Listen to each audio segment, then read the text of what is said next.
انہوں نے کہا اے میری قوم اللہ کی عبادت کرو، اللہ کے علاوہ تمہارا کوئی الہ نہیں، اللہ کی عبادت کرو، اللہ کے علاوہ کوئی عبادت کے حقدار نہیں۔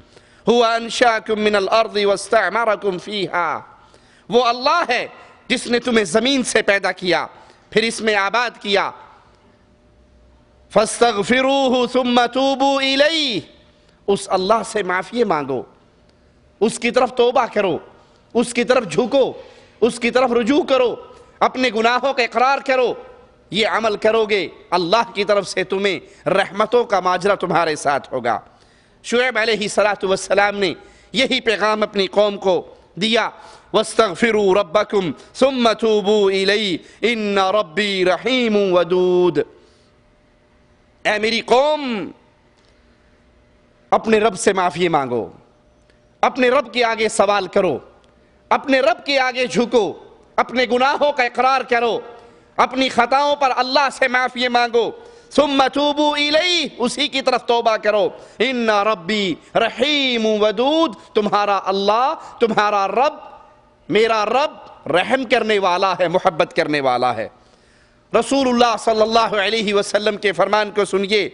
ایک شخص اللہ کے نبی علیہ السلام کی خدمت میں حاضر ہوا، کہنے لگا یا رسول اللہ صلی اللہ علیہ وسلم، ہم میں سے کسی سے گناہ ہو جاتا ہے، آپ نے فرمایا وہ گناہ اس کے نامہ اعمال میں لکھ دیا جاتا ہے، کہا وہ توبہ کر لیتا ہے؟ رسول اللہ صلی اللہ علیہ وسلم نے فرمایا اللہ اس کے گناہ کو معاف کر دیتا ہے۔ کہا وہ اس سے پھر گناہ ہو جاتا ہے؟ کہا اس کے نامہ اعمال میں پھر لکھ دیا جاتا ہے؟ کہا وہ پھر توبہ کر لیتا ہے؟ کہا اللہ اس کے گناہ کو پھر معاف کر دیتا ہے؟ کہا اس سے پھر گناہ ہوتا ہے؟ کہا نامہ اعمال میں لکھ دیا جاتا ہے؟ کہا وہ پھر توبہ کر لیتا ہے؟ رسول اللہ صلی اللہ علیہ وسلم نے فرمایا اللہ اس کے گناہ کو معاف کر دیتا ہے۔ یاد رکھو تم اکتا جاتے ہو، رب نہیں اکتاتا، تم اکتا جاتے ہو، تم اکتا جاتے ہو، تمہارا رب نہیں اکتاتا۔ انسان سے گناہ ہو جاتا ہے وہ پھر معافی مانگتا ہے۔ اب شیطان اس کے دل میں شبہ کیا ڈالتا ہے؟ ابھی تو توبہ کی تھی پھر گناہ کر لیا، ابھی تو توبہ کی تھی پھر گناہ کر لیا، اب کیسے بار بار مذاق کروں، یہ معافی مانگنا، یہ گناہ ہو جانا، پھر معافی مانگنا، پھر گناہ ہو جانا۔ وہ سمجھتا ہے، شیطان اس کو شبہ دیتا ہے کہ اتنے زیادہ گناہ ہو گئے اب اللہ معاف نہیں کرے گا، بجائے گناہ چھوڑنے کے وہ توبہ کو چھوڑ دیتا ہے، بجائے گناہ چھوڑنے کے وہ توبہ کو چھوڑ دیتا ہے۔ نہیں، آپ سے گناہ ایک دفعہ نہیں کروڑ دفعہ ہو گئے، ہاں سچے دل سے معافی مانگیے۔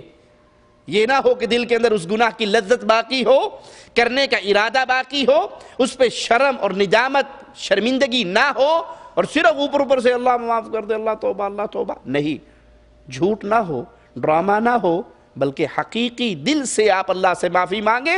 اگر شیطان کے جھانسے میں آ کر پھر وہ جرم کر بیٹھے تو اللہ کے نبی فرماتے ہیں تم پھر اللہ سے معافی مانگو، اللہ تمہارے گناہ کو پھر معاف کر دے گا۔ تم اکتا جاؤ گے، تمہارا رب نہیں اکتاتا۔ جامع ترمذی اور ابن ماجہ میں ہے رسول اللہ صلی اللہ علیہ وسلم نے فرمایا بے شک جب بندہ گناہ کرتا ہے نُکِتَتْ فِي قَلْبِهِ، اس کے دل پر ایک نکتہ لگا دیا جاتا ہے۔ یہ حدیث پہ غور کیجئے گا، گناہ ہوا تو دل پہ ایک سیاہ دھبا لگ گیا۔ اب اگر سچے دل سے معافی مانگ لے، سچے دل سے اللہ کے در پہ آ کر جھک جائے، اللہ اس نکتے کو دھو دیتا ہے، اس کا دل پھر چمک اٹھتا ہے۔ اور اگر اس گناہ پر استقامت اختیار کرے، اس گناہ کو بار بار کرے، ایک نکتہ ایک گناہ پر لگا تھا نا، دوسرا کرے گا، دوسرا، تیسرا کرے گا، تیسرا، وہ نکتے لگتے جائیں گے، یہاں پورا دل سیاہ ہو جائے گا۔ اور جب یہ دل سیاہ ہو جاتا ہے، جب یہ دل سیاہ ہو جاتا ہے تو دلوں پر مہر لگ جاتی ہے۔ پھر قرآن کوئی پڑھ کر سنائے وہ کان کترا کے نکل جاتا ہے، حدیث سنائے سائیڈ سے ہو کے نکل جاتا ہے۔ اگر کسی کے ساتھ یہ ماجرا ہو کہ وہ گناہ کر رہا ہے اور اس کے دل میں سختی اتنی آ چکی ہے، ٹیڑھ اتنا آ چکا ہے کہ قرآن و حدیث کو بظاہر اثر انداز ہوتے ہوئے نہیں دیکھتا، اس کا علاج یہ ہے کثرت سے قبرستان جایا کرے، ٹوٹی پھوٹی قبروں پہ کھڑا ہوا کرے، قبرستان کا رخ کیا کرے، زیادہ سے زیادہ قبروں کی زیارت کیا کرے، اور قبروں پر جا کر یاد کرے کہ ایک دن میں نے بھی اس گڑھے میں آنا ہے۔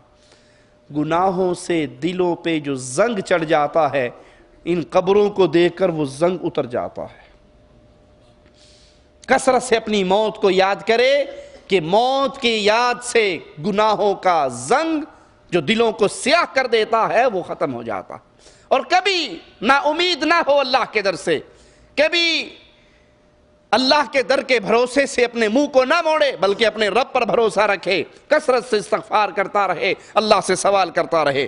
صحیح مسلم میں ہے، رسول اللہ صلی اللہ علیہ وسلم نے فرمایا، بے شک رات کے وقت اللہ اپنے ہاتھ پھیلا دیتا ہے جیسے اللہ کی شان کو لائق ہے۔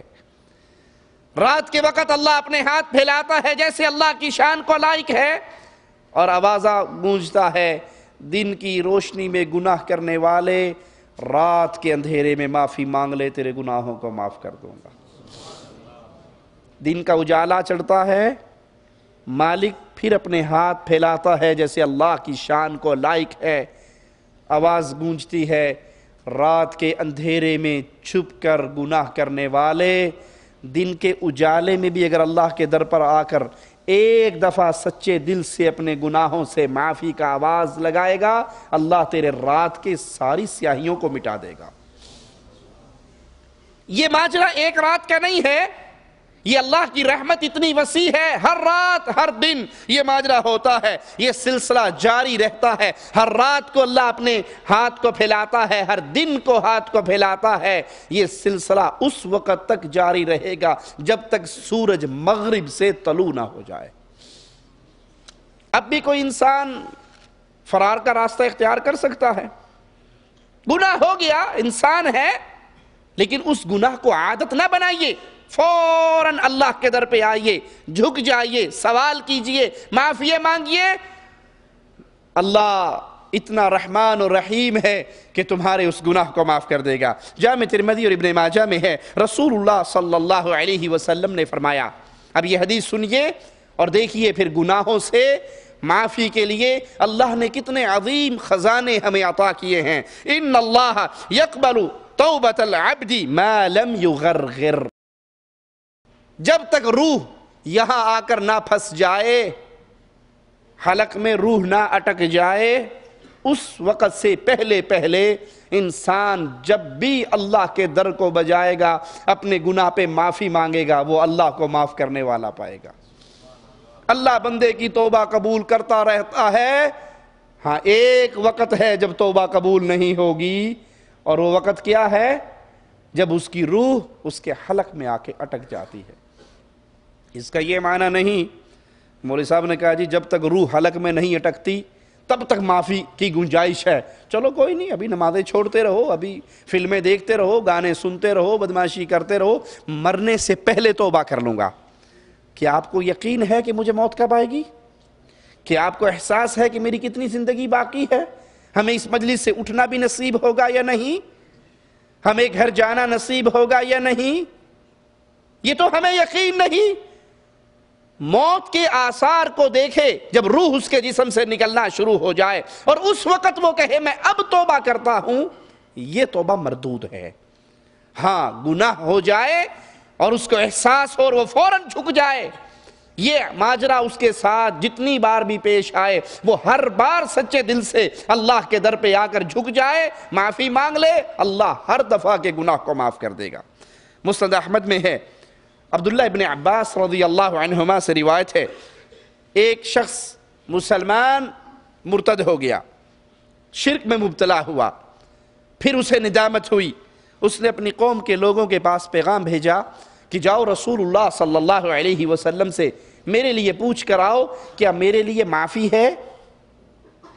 مسلمان ہوا پھر مرتد ہو گیا، اب اس کو پھر ندامت ہوئی، اپنی قوم کو قاصد بنا کر کچھ لوگوں کو بھیجتا ہے رسول اللہ صلی اللہ علیہ وسلم کے دربار میں کہ میں توبہ کرنا چاہتا ہوں، معافی مانگنے چاہتا ہوں، دوبارہ مسلمان ہونا چاہتا ہوں، کیا میرے لیے گنجائش ہے؟ اس موقع پر قرآن حکیم کی یہ آیت نازل ہوئی، کیف یہدی اللہ قوما کفروا بعد ایمانہم وشہدوا ان الرسول حق اللہ ان کو کیسے ہدایت دے؟ جو ایمان لانے کے بعد کافر ہوئے، جبکہ وہ گواہی دے چکے تھے کہ یہ رسول برحق ہیں صلی اللہ علیہ وسلم۔ وَجَاءَهُمُ الْبَيِّنَاتِ، ان کے پاس واضح دلائل نشانیاں آ چکی تھی۔ وَاللَّهُ لَا يَهْدِي الْقَوْمَ الظَّالِمِينَ، اور اللہ ظالم قوم کو ہدایت نہیں دیا کرتا۔ أُولَئِكَ جَزَاؤُهُمْ أَنَّ عَلَيْهِمْ لَعْنَةَ اللَّهِ وَالْمَلَائِكَةِ وَالنَّاسِ أَجْمَعِينَ، ان لوگوں کی سزا یہ ہے، ان پر اللہ کی، فرشتوں کی اور تمام انسانیت کی لعنت برستی ہے۔ ہمیشہ اس لعنت میں گرفتار رہیں گے، ہمیشہ اس لعنت میں گرفتار رہیں گے۔ ان سے نہ تو عذاب ہلکا کیا جائے گا اور نہ انہیں مہلت دی جائے گی۔ اس گناہوں پر جب سزا مل جاتی ہے، جب اگلا جہاں قائم ہو جائے گا، پھر واپسی امپاسبل ہے، واپسی ناممکن ہے، مستحیل ہے۔ بندہ وہاں روئے گا، پیٹے گا، کہے گا اللہ ایک چانس، ایک سپلی۔ دنیا کے ہر امتحان میں چانس مل سکتا ہے، آخرت کے امتحان میں کوئی چانس نہیں ہے۔ اس امتحان کے آنے سے پہلے تیاری کر لو، اس امتحان کے قائم ہونے سے پہلے اپنے ماجرے کو اپنے رب کے ساتھ صاف کر لو۔ یہ لعنت میں گرفتار رہیں گے، نہ عذاب ان کا ہلکا ہوگا، نہ انہیں مہلت ملے گی۔ إِلَّا الَّذِينَ تَابُوا مِن بَعْدِ ذَلِكَ وَأَصْلَحُوا فَإِنَّ اللَّهَ غَفُورٌ رَحِيمٌ، ہاں جنہوں نے اس کے بعد توبہ کی، اپنی حالت درست کر لی، اللہ بخشنے والا نہایت مہربان ہے۔ چنانچہ اس انسان کو پیغام دیا گیا کہ اگر تو توبہ کر لے، اپنے احوال کو صحیح کر لے، تو تیرے لیے موقع ہے۔ وہ آیا، توبہ کی، مسلمان، اور اللہ نے اس کے گناہوں کو معاف کر دیا۔ ترمذی اور ابن ماجہ میں ہے، رسول اللہ صلی اللہ علیہ وسلم نے فرمایا کل بنی آدم خطاء، آدم کا ہر بیٹا غلطی کا پتلا ہے، اس سے غلطی ہوتی ہے، لیکن وخیر الخطائین، غلطی کرنے والوں میں بہتر کون ہے؟ اللہ کی رحمت دیکھو کتنی عظیم ہے۔ کبھی آپ نے سنا کسی نے کہا چوروں میں اچھا چور کون ہے، ڈاکوؤں میں اچھا ڈاکو کون ہے، بدکاروں میں اچھا بدکار؟ بھی گناہ گار اور اچھا؟ لیکن اللہ کی رحمت پہ قربان جاؤں، مالک فرماتا ہے آدم کا بیٹا غلطی کا پتلا ہے، لیکن بہترین آدمی وہ ہے ان غلط کاروں میں جس سے غلطی ہو جائے تو فوراً توبہ کر لے۔ ان سے غلطی ہو جائے، یہ اس غلطی پہ قائم نہ رہیں، اس گناہ پر استمرار کا راستہ اختیار نہ کریں، ڈٹ نہ جائیں، ڈھیٹ نہ بنیں۔ دوسرے معنی میں اگر کہیں فلم دیکھ لی، احساس ہوتے ہی اللہ سے معافی مانگ لے، ڈش انٹینے کی لعنت کو اپنے گھر پہ نہ سجائیں۔ کہیں گانے کان میں پڑ گئے، دل ادھر ہو گیا، احساس ہونے پہ فوراً معافی مانگیں۔ گانوں کی سیڈیز خرید کے اپنی گاڑی میں نہ لگائیں۔ کسی دوست نے دھوکے سے شیطان کے جھانسے میں لا کے سگریٹ پلا دی، پان کھلا دیا، بیڑی کھلا دی، نسوار کھلا دی، احساس ہوتے ہی معافی مانگیں، لیکن ڈبی پوری پیکٹ خرید کے گھر میں اس گناہ پر استمرار نہ کریں۔ کچھ لوگوں نے داڑھی رکھی ہوئی ہوتی ہے، پھر بیگم کے چکر میں آ کے کسی اور مصیبت میں پھنس کے وہ داڑھی چھوٹی کر لیتے ہیں، کاٹ لیتے ہیں، موڑ لیتے ہیں۔ ان سے کوئی دیندار بندہ پوچھے یہ کیا کیا؟ نائی کول وال کٹان گیا ساتھ دی کینچی لگ گئی۔ تو کینچی صرف داڑھی پہ کیوں لگی؟ تیرا کان کیوں نہیں کاٹ دیا اس کینچی نے؟ کہیں اور کیوں نہیں لگ گئی؟ مان لی آپ کی بات کہ کینچی لگ گئی، مسٹیک سے، غلطی سے مسٹیک ہو گئی ہے، مان لیا، لیکن ایک دفعہ لگی نا، اب یہ کینچی مستقل تو نہ لگاؤ، اگلی بار تو توبہ کر لو۔ ایک دفعہ آپ سے غلطی ہو گئی، مان لیا، شیطان کے جھانسے میں آ گئے، اب سارا آپ نے نزلہ نائی کے سر پہ گرا دیا کہ اس کی غلطی سے کینچی لگی ہے۔ ایک دفعہ لگی، اب اس حالت پہ باقی تو نہ رہو، اپنے رب کے دربار میں آؤ، اللہ سے معافی مانگو۔ بہترین بندہ وہ بندہ ہے جس سے گناہ ہو جائے وہ فوراً اللہ کے دربار میں توبہ کرے۔ توبہ کرنے والوں سے اللہ کیسے راضی ہوتا ہے؟ صحیح بخاری کی یہ روایت سنیے، رسول اللہ صلی اللہ علیہ وسلم نے فرمایا اللہ اپنے بندے کی توبہ سے اس شخص سے بھی کہیں زیادہ خوش ہوتا ہے۔ جو شخص سفر پہ جا رہا، اونٹنی سواری اس کے ساتھ ہے، اس کا کھانا